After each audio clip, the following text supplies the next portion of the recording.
Buntut dari penganiayaan yang dilakukan oleh Aditya Hasibuan, polisi mengusut harta kekayaan sang ayah AKBP Ahirudin. Sejumlah kejanggalan terkuak, mulai dari LHKPN yang tidak berubah selama bertahun-tahun hingga adanya dugaan penimbunan solar. Dan kini sang perwira polisi telah dipatsus dan dicopot dari jabatannya. Lalu hukuman apa yang paling tepat diambil oleh institusi Polri? Kita akan membahasnya bersama Albertus Wahyu Rudanto, Komisioner Kompolnas. Assalamualaikum, selamat sore Pak Wahyu. Selamat sore Mas Juno. Terima kasih sudah bergabung bersama kami. Kita tahu Kompolnas sebagai tadi fungsinya pengawasan fungsional ya, selain internal juga dan juga masyarakat tentunya yang juga menilai. Kalau kita lihat dinamikanya terus berkembang nih Pak Wahyu, bagaimana kalau ada tuntutan bahwa sebenarnya AKBP Ahirudin juga harus dipidana karena tadi melakukan pembiaran? Iya, terima kasih Mas Juno. Jadi terus terang saja kami prihatin ya, Kompolnas sebagai representasi dari publik yang mendapat mandat untuk sebagai pengawas eksternal maupun fungsional Polri, melihat ini masalah yang menunjukkan bahwa ada problem reformasi kultural di Polri yang tidak kelar-kelar. Nah, karena kalau kita lihat di kasus ini, memang yang sudah dijadikan tersangka adalah AH Aditya Hasibuan.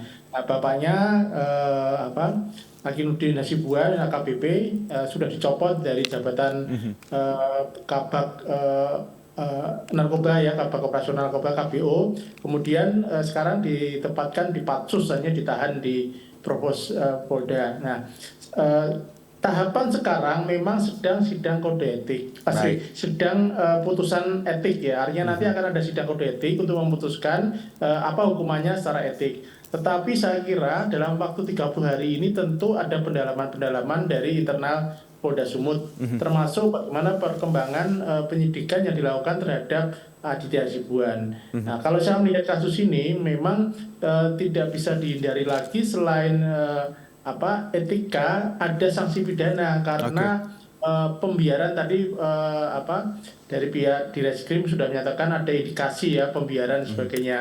Dan kalau itu nanti terbukti di dalam pemeriksaan, tentu harus ada tindakan-tindakan dari Polri, karena kalau tidak hal ini akan nanti terulang oleh pihak lain atau oleh anggota yang lain. Jadi kami Kompolnas punya prinsip hukuman tidak hanya menimbulkan efek jerah saja, tetapi juga bisa memberikan literasi kepada publik bahwa Polri ini memang serius berbenah. Ketika kita bicara serius berbenah, maka kita nggak bisa lagi melihat sesuatu hal secara kacamata kuda. Jadi walaupun ini internal Polri, kalau memang harus ditindak ya harus ditindak ya, saya kira ya. Baik. Jadi Pak Wahyu, possibility untuk tadi pidana sangat besar ya kalau kita lihat juga, walaupun sekarang proses sedang berlangsung ya Pak Wahyu ya. Ya. Oke. Kalau untuk PTDH sendiri Pak, apakah ada kemungkinan juga bahwa ya, banyak juga menilai bahwa dicopot saja tidak cukup, kalau memang tadi terbukti pidana, apakah PTDH juga opsi yang bisa diambil? Jadi itu nanti kan ada proses sidang etik ya. Baik. Dalam ketentuan di Perpol nomor 7 tahun 2022 itu tegas ada level-levelnya. Ya, ada yang level ringan, kemudian sedang dan berat. Nah, kalau melihat kasus ini, kalau level ringan itu hukumannya hanya minta maaf. Kalau sedang itu ada administratif, tetapi kalau berat itu ada dua kemungkinan. Dia bisa ada, kalau levelnya hukuman ada 4, dia bisa dilakukan demosi, bisa dilakukan administratif, tapi bisa juga dilakukan PTDH.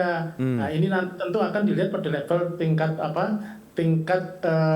berat tidaknya tindakan yang sudah diambil oleh Hakinuddin Hasibuan ini. Kita tidak bisa mendahului. Kalau lihat lihat ranknya, lihat derajatnya, memang potensi PTDH itu bisa dilakukan. Tetapi tentu nanti Dewan Etik akan pertimbangannya banyak. Tadi Pak Wahyu bilang bahwa belum bisa kita tidak boleh melangkahi proses ya Pak ya, karena ada yang sedang berlangsung. Tapi kalau tadi kita lihat bahwa pembiaran, pengancaman, penodongan senpi seperti itu, apakah level ini ada di kategori ringan atau sedang atau berat dari pandangan Anda? Kalau nanti terbukti pidana sudah pasti berat.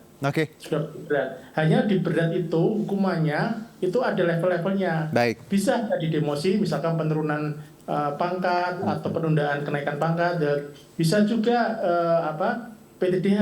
Nah, ini nanti akan kita lihat bagaimana hasil sidang dan bagaimana pertimbangan yang dilakukan oleh majelis etik nanti ya.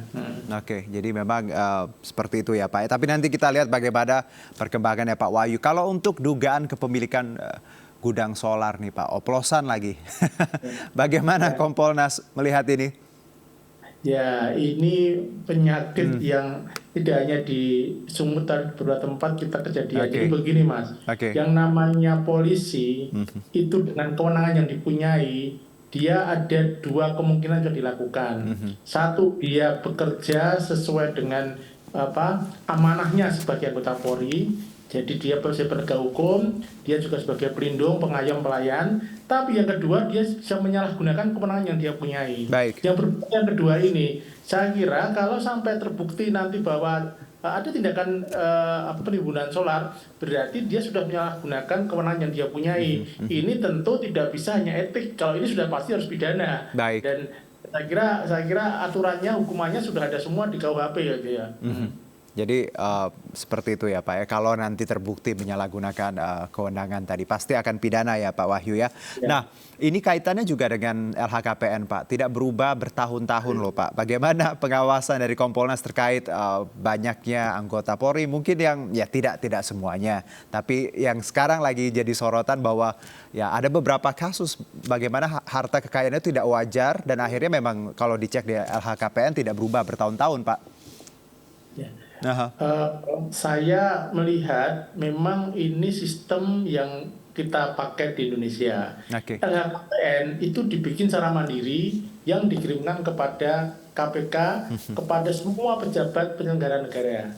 Nah, sebagai salah satu pejabat di Polda, yaitu sebagai Kabak, dia wajib membuat LHKPN. Nah, disinilah butuh yang namanya kejujuran, yang namanya nurani. Ketika kejujuran nurani itu tidak ada, maka yang terjadi adalah melakukan penipuan dalam hal pemberian data. Sehingga kalau kita lihat sebetulnya banyak yang dilakukan oleh para penyelenggara seperti itu. Sekarang ini ketahuan bahwa dia dengan kekayaannya yang dipunyai, publik melihat tidak wajar dengan LHKPN-nya. Saya kira dengan sekarang ini apalagi Pak Mahfud akan tadi menginformasikan akan ada undang-undang perampasan aset. Ya, saya kira kita harus semakin maju Mas, semakin berkembang.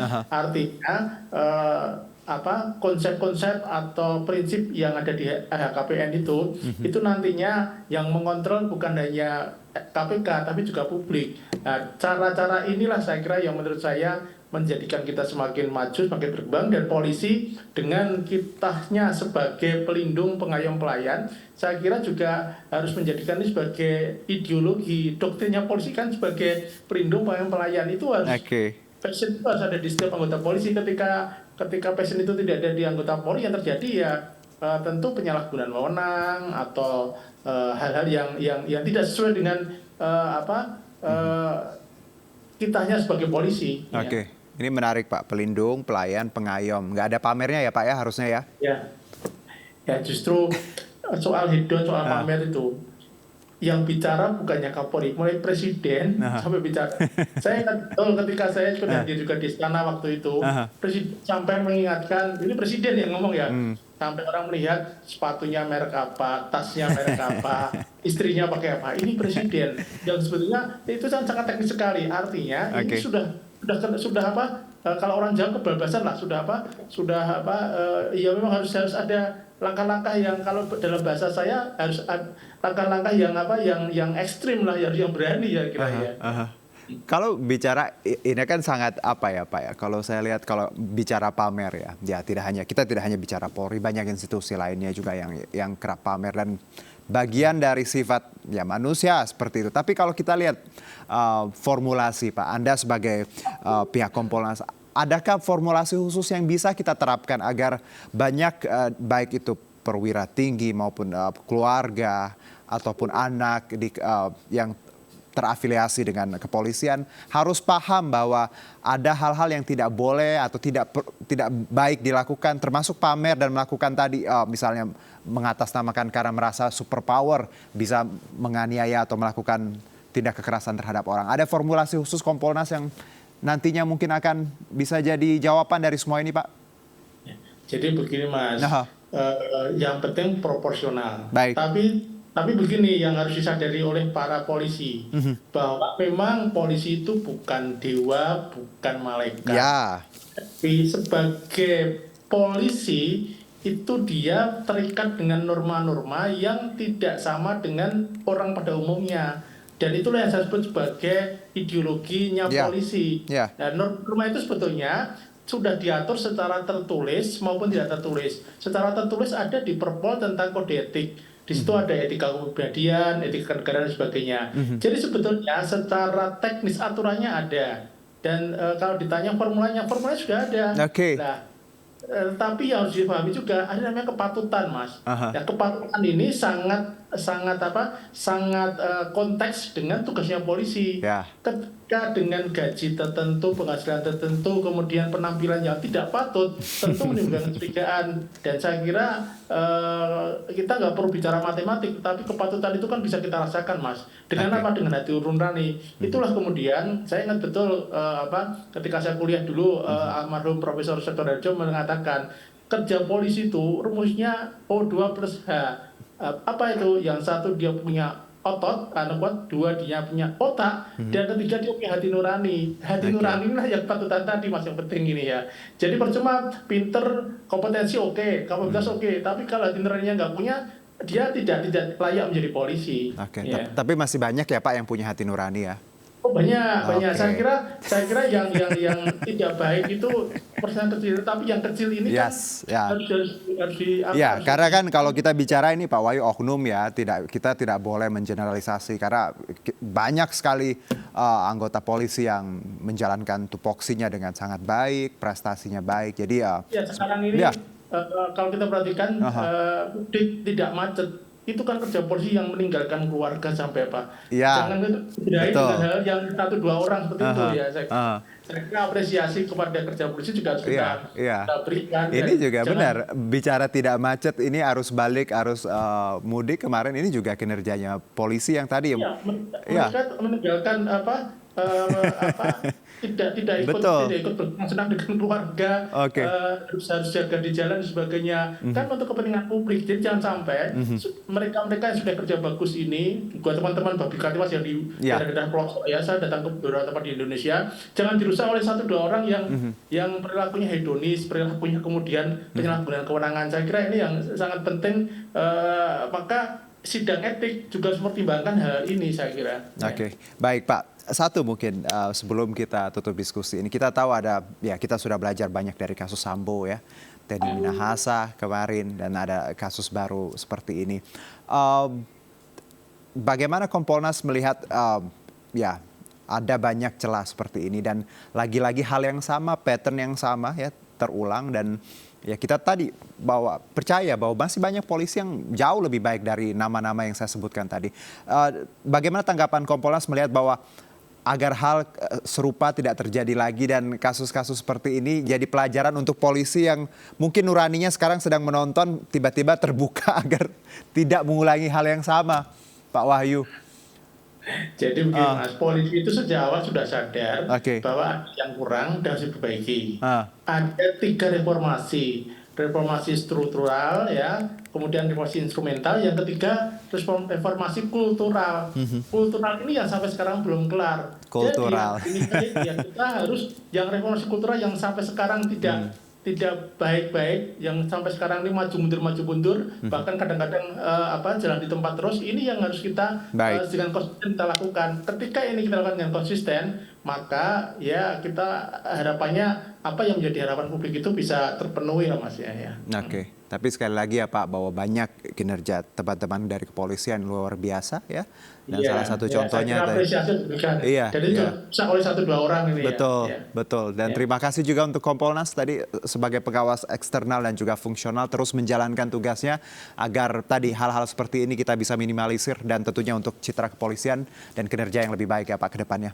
Terima kasih Pak Albertus Wahyu Rudanto atas waktunya. Selamat beraktivitas kembali. Terima kasih Pak Juno. Ya, salam untuk teman-teman. Ya, matur nuwun Pak.